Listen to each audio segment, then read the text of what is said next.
और आज के इस वीडियो में मैं आपको समझाने वाला हूं कि हमने डाटा क्लियर कैसे करना है। जैसे ही मैं फॉर्म को इंसर्ट करता हूं तो मेरा डाटा इस फील्ड के अंदर शो हुआ रहता है, वो डाटा यहाँ से रिमूव नहीं होता।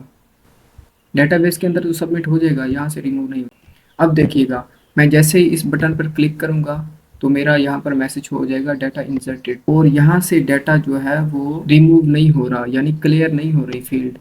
डाटा यहाँ पे शो नहीं हो रहा, मतलब हमने जो शो का मेथड बनाया था वो डाटा ग्रिड व्यू के अंदर कॉल नहीं करवाया था। तो पहले आपने इसको क्लोज कर देना है और अपने प्रोजेक्ट के अंदर चले जाना है। ठीक है, प्रोजेक्ट में जाने के बाद आपने जाना है यहाँ पर अपने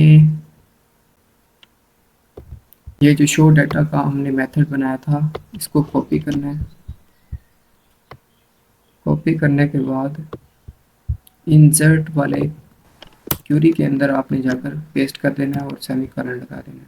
ठीक है, अब जब भी हम डाटा इंसर्ट करेंगे तो हमारा डाटा डाटा ग्रिड व्यू के अंदर अपडेट हो जाएगा, यानी शो होगा। क्लियर का मेथड बनाना था। क्लियर का मेथड बनाने के लिए आपने ये जो शो का मेथड है इसके नीचे आना, इसके अंदर आकर आपने लिखना है पब्लिक void clear।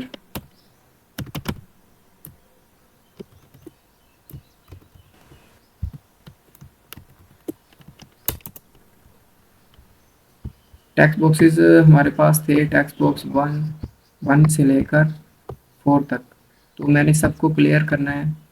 तो मैं यहाँ पर लिखूँगा text box 1 dot clear. Text box 1 dot clear का मतलब है जैसे ही मेरा फॉर्म सबमिट होगा, इंसर्ट होगा, तो मेरा डेटा टेक्स्ट बॉक्स 1 का क्लियर हो जाएगा। 2 dot clear, 3 dot clear, 4 dot clear. ये मैं मेथड इसलिए बना रहा हूँ ताकि मुझे हर एक फॉर्म के अंदर, हर एक क्यूरी के अंदर बार बार ना लिखना पड़े। मैं इस मेथड को जहाँ पे भी कॉल करवाऊँगा ये काम करेगा। अब मैं इस क्लियर के मेथड को कॉपी करता हूँ और अपने इंसर्ट वाली क्यूरी के अंदर जाकर यहाँ पर पेस्ट कर देता हूँ कनेक्शन के बाद। अब देखिएगा इसका कमाल।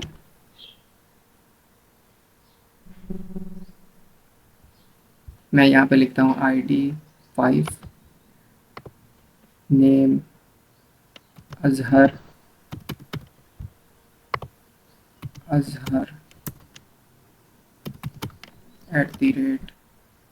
@gmail.com। पासवर्ड है कोई भी आप लिख सकते हैं। अब मैं इंसर्ट के बटन पे क्लिक करता हूँ। जैसे मैं इंसर्ट करूँगा तो मेरा डाटा यहाँ पर नया डाटा शो भी होगा और ये फॉर्म भी क्लियर हो जाएगा। देखिए ये फॉर्म क्लियर हो गया और नया डाटा यहाँ पर शो हो गया। तो थैंक्स फॉर वॉचिंग। उम्मीद है कि आपको समझ आ गई होगी।